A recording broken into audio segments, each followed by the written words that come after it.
రాహుల్ గాంధీ ప్రారంభించిన ఓట్ చోర్ క్యాంపెయిన్ ను ఆంధ్రప్రదేశ్ లో సైతం కాంగ్రెస్ పార్టీ పక్షాన ప్రతి గడపకు చేరుస్తామని పిసిసి చీఫ్ వైఎస్ షర్మిల తెలిపారు.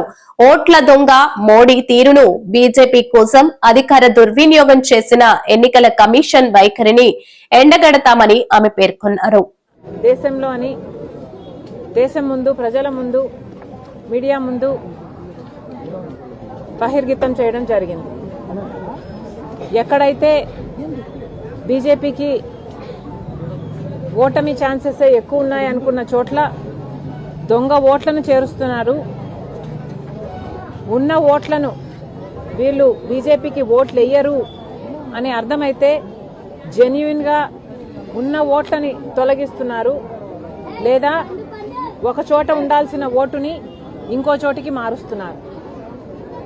అంటే ఎన్ని ప్రయోగాలైనా చేసి ఎక్కడైతే బీజేపీ, ఏ కాన్స్టిట్యుయెన్సీలో అయితే బీజేపీ వీక్ గా ఉందో ఆ కాన్స్టిట్యుయెన్సీలో ఓట్ల మ్యానిపులేషన్ చేస్తున్నారు.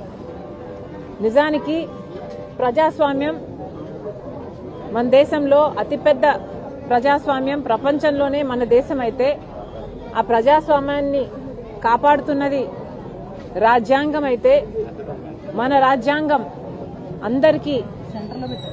అందరినీ సమానంగా చూసి ఓటు హక్కు అన్నది ఒక మనిషికి ఒక ఓటు ఉండాలని ఓటు హక్కిస్తే ఈరోజు ఆ ఓటు హక్కు ప్రతి పేదవాడికి ఉంది కాబట్టే ఈ దేశంలో కనీసం పేదవాడికి విలువ ఉంది.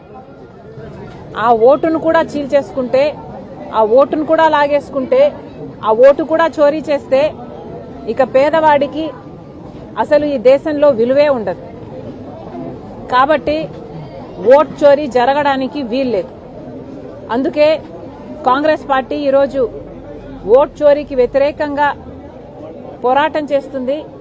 ఆ పోరాటంలో భాగంగానే ఈరోజు మేము ఇక్కడ సెంట్రల్ విజయవాడ కాన్స్టిట్యుయెన్సీలో ఒక కాలనీకి రావడం జరిగింది. ఇక్కడ ఈ ప్రజల దగ్గర నుంచి కూడా సంతకాల సేకరణ చేస్తున్నాం. వీళ్ళు కూడా కాంగ్రెస్ పార్టీకి మద్దతిస్తున్నారు. ఓట్ చోరీకి వ్యతిరేకంగా మాతో కలిసి పోరాటం చేయడానికి వీళ్ళ వంతు సాయం కూడా వీళ్ళు చేస్తున్నారు. ఇక్కడ గమనించాల్సిన విషయం ఏమిటంటే బీజేపీ గత 11 సంవత్సరాలుగా అధికారంలో ఉంది.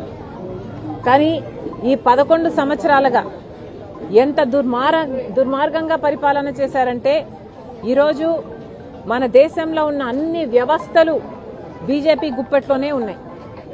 సిబిఐ అయినా, ఇన్కమ్ ట్యాక్స్ అయినా, ఈడీ అయినా, ఆర్బీఐ అయినా, స్టాక్ ఎక్స్చేంజ్ అయినా, ఇలా అన్నిటినీ తమ గుప్పిట్లో పెట్టుకుని ఆడిస్తుంది బీజేపీ. వాళ్లకు వ్యతిరేకంగా లేక వాళ్ళ రాజకీయ ప్రయోజనం కోసం ఈ వ్యవస్థలన్నింటినీ వాడుకుంటుంది బీజేపీ. అలాగే ఈరోజు ఎలక్షన్ కమిషన్ ఆఫ్ ఇండియాని కూడా తమ గుప్పిట్లోకి తెచ్చుకునే ప్రయత్నం చేసింది బీజేపీ. ఈ ఎలక్షన్ కమిషన్ ఆఫ్ ఇండియా కూడా బీజేపీకి తొత్తుగా మారింది అనడానికి ఈరోజు ఏ మాత్రం అనుమానం లేదు. ఎందుకంటే రాహుల్ గాంధీ గారు చూపించినట్టుగా మహదేవ్పురంలో లక్ష దొంగ ఓట్లు నమోదయ్యాయి. అంటే దొంగ పేర్లు, దొంగ అడ్రస్లు, దొంగ ఐడెంటిటీలు పెట్టి 1,00,000 ఓట్లను నమోదు చేశారు. అంటే ఒక్క కాన్స్టిట్యుయెన్సీలో 5,000 10,000తోనో మెజారిటీ కూడా డిక్లేర్ అయిపోతుంది. అలాంటివి 1,00,000 దొంగ ఓట్లని చేరిస్తే ఇక ఎక్కడ న్యాయం ఉంటుంది? ఇంకొక కాన్స్టిట్యుయెన్సీలో ఎన్ని ఓట్లను తొలగించేశారు. బీహార్లో 60 లక్షల ఓట్లను తొలగించేశారు. బతికున్న వాళ్ళను కూడా వీళ్ళు చచ్చిపోయారు అని చెప్పి వాళ్ళ ఓట్లను కూడా తొలగించడం జరిగింది. ఇలా ఎన్ని అవకతవకలైనా చేసి బీజేపీ ఎలాగైనా అధికారం చిక్కించుకునేటట్టు, అధికారంలో ఉండేటట్టు ఇన్ని కుట్రలు పన్నుతుంది. కాబట్టే ఈరోజు కాంగ్రెస్ పార్టీ ఈ పోరాటాన్ని నెత్తికెక్కుంది. కాంగ్రెస్ పార్టీ ఓట్ చోరీ జరగనివ్వకుండా ఈసీఐని కూడా ప్రశ్నించడం జరిగింది.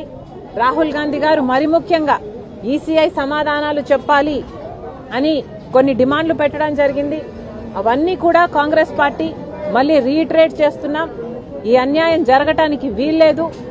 డిజిటల్ ఓటర్ జాబితాను ఈసీ ఇవ్వటం లేదు. 5-6 గంటల మధ్యలో లేక సాయంత్రం 5-7 గంటల మధ్యలో లక్షల ఓట్లు పోలవుతున్నాయి. అవన్నీ దొంగ ఓట్లే. ఎవరు పోలు చేశారు అంటే సీసీ ఫుటేజులు లేవు. వీటన్నిటికీ కూడా ఈసీ సమాధానం చెప్పాల్సి ఉంది. కాబట్టే కాంగ్రెస్ పార్టీ ఈ పోరాటం చేస్తుంది. ఈసీని సమాధానం చెప్పాలని డిమాండ్ చేస్తున్నాం. ఇప్పటికైనా మోడీ గుప్పిట్లో నుంచి, బీజేపీ గుప్పిట్లో నుంచి బయటపడాలి. మన దేశాన్ని, మన ప్రజాస్వామ్యాన్ని, మన రాజ్యాంగాన్ని కాపాడాల్సిన అవసరం ఈసీఐకి ఎంతైనా ఉంది.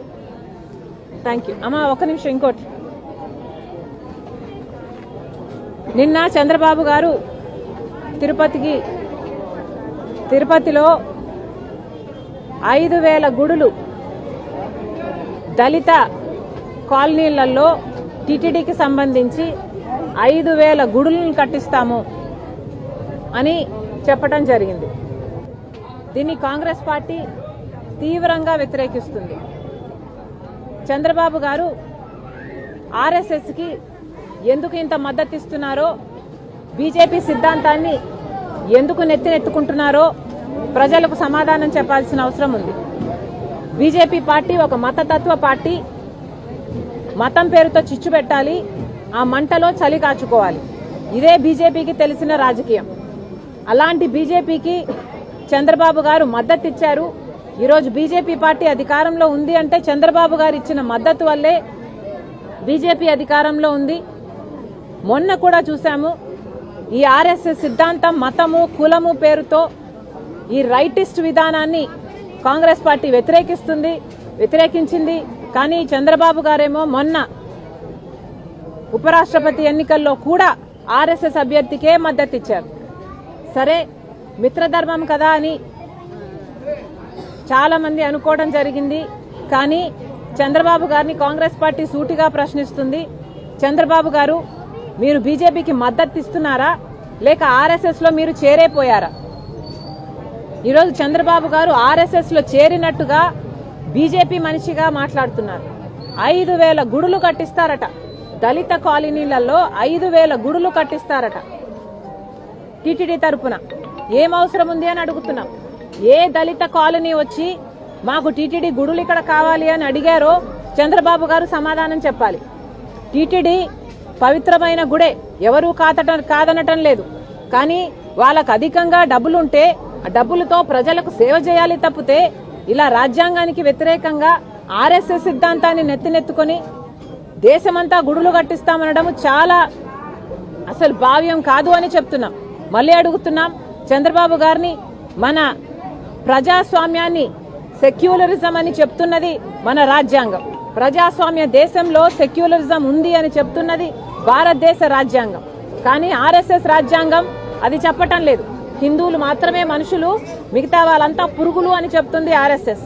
మరి చంద్రబాబు గారు ఆర్ఎస్ఎస్ లో ఎందుకు చేరారో